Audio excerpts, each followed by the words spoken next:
Bienvenidos una vez más a otro capítulo de Hecho en la ENES. Estamos una vez más en Café Ámbar. Muchas gracias por el espacio, Café Ámbar. Y en el capítulo de hoy tengo una nueva invitada. ¿Gustas presentarte? Sí.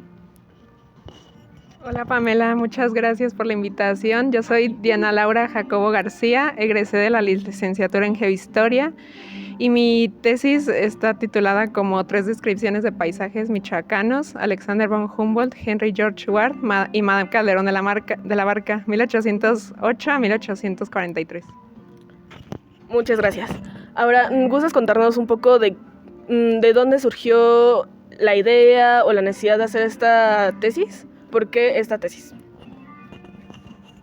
Claro, en realidad yo desde el momento en el que tuve un tríptico de la licenciatura en mis manos y revisé las asignaturas que ahí se muestran, la optativa de crónicas de viajes y viajeros me llamó muchísimo la atención. Entonces cuando tuve la oportunidad de cursarla, pues de ahí nació todo el interés y después de ese curso me mostraron o pude descubrir que sí es viable analizarlo desde alguna tesis, desde la investigación, que la literatura de viajes es muy viable para esos análisis, esas investigaciones.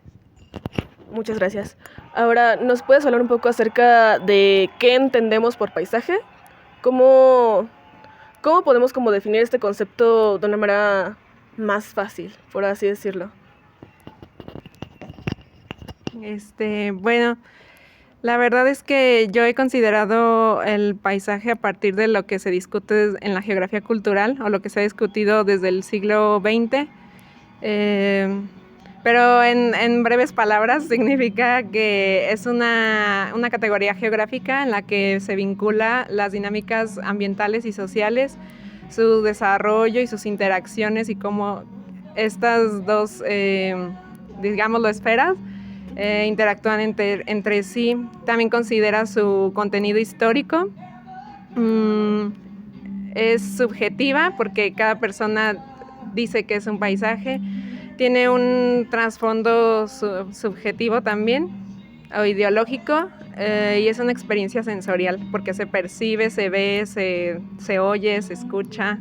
Se escucha. Está como en todos los sentidos. Exacto. Muy bien, perfecto. Ahora, ya nos comentaste un poco acerca de por qué las narraciones de viajes. Ahora, coméntanos un poco por qué estos viajeros, por qué Alexander, por qué Madame Calderón de la Barca. Sí, bueno, es que mis 3 viajeros, que son Henry George Ward, Alexander von Humboldt y Madame Calderón de la Barca, responden a un contexto de un cambio en el que México se vio involucrado, que fue la independencia del país. Antes pues se llamaba Nueva España y ya después comenzó a llamarse México. Entonces ellos dan cuenta del antes, del fin del orden colonial y el principio de lo que llaman orden republicano o lo que es lo nacional, lo mexicano. ¿Y cómo estudiaste estos viajes?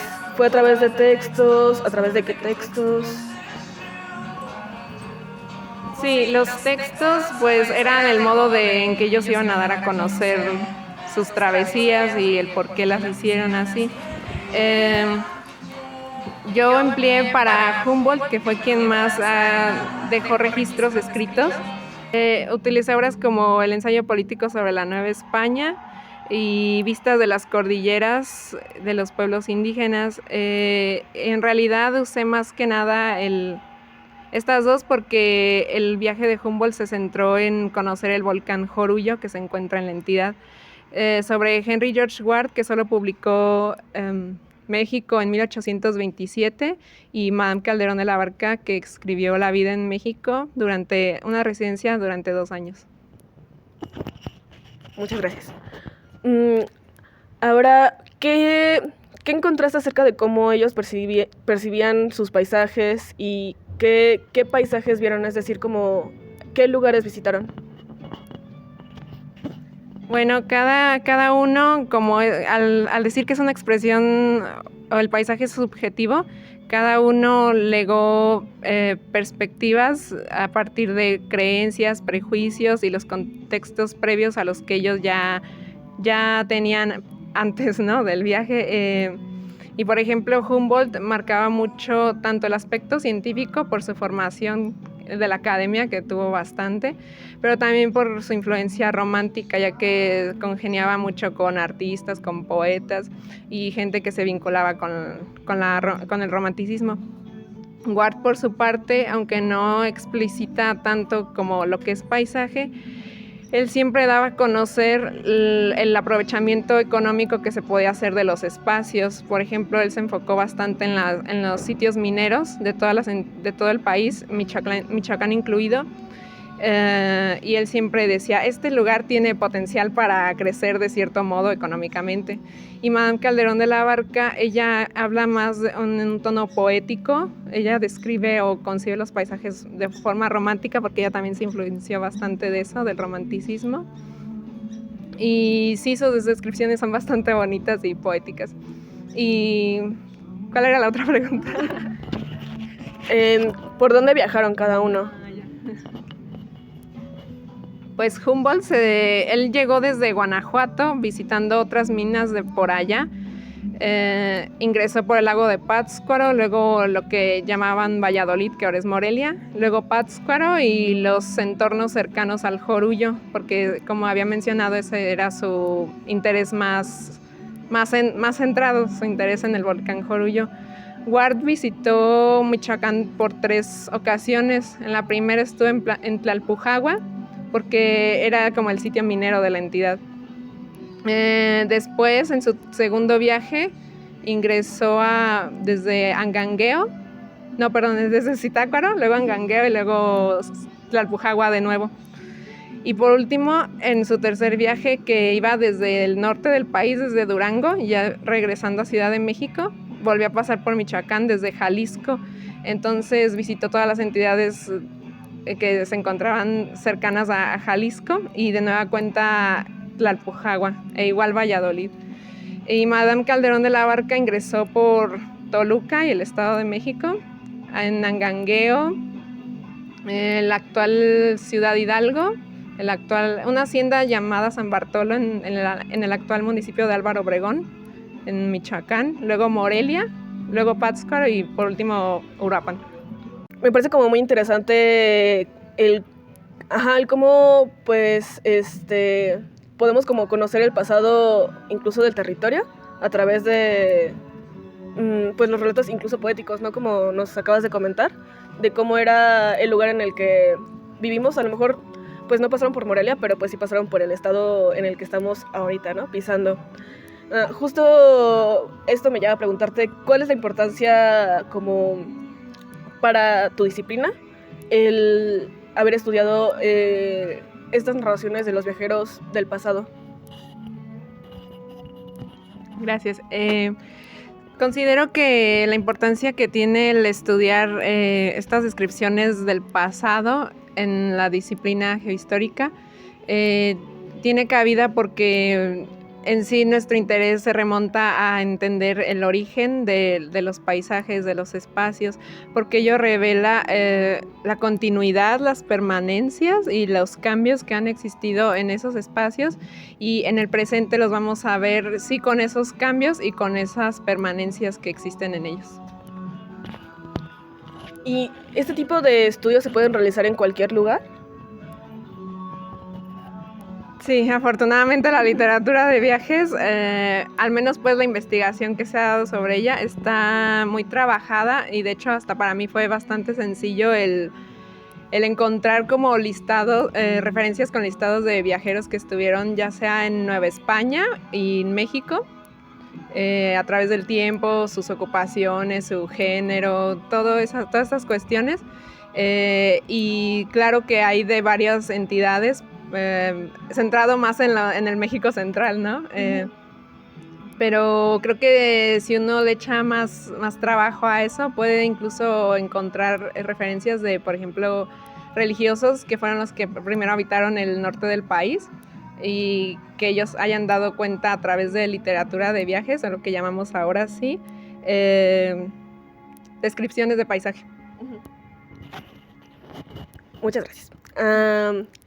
Y acerca de enfocados un poquito más como en el trabajo, en la metodología, todo esto, ¿qué crees que fue lo que más se dificultó haciéndolo? Como mi tesis es más analítica, realmente no hice trabajo de campo o cosas así, pero lo más pesado o que se me dificultó fue que leí bastante. Hubo que buscar buenas referencias sobre los textos que publicaron los viajeros. Por ejemplo, Henry George Ward, que es inglés, su texto traducido al español está agotado. Entonces me tuve que aventurar a leer en inglés, y es inglés del siglo XIX británico, y transcribir, porque por lo general esos textos están protegidos en PDF, y era pasar, traducir, transcribir y luego hacer el análisis de... Exacto. No, pero seguramente lo disfrutaste y se nota por cómo le estás hablando, ¿no?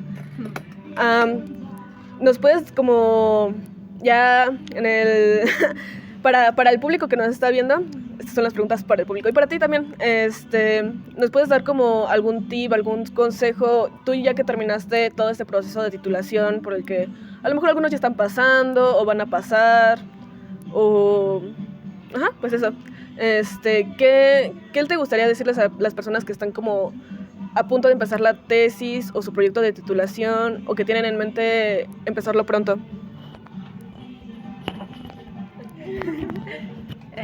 Sí, yo les aconsejaría en primer lugar que traten lo más que se pueda de organizarse, que sí prioricen, pero más allá que la tesis o los proyectos de investigación o titulación que estén haciendo, también que se prioricen ustedes mismos y mismas.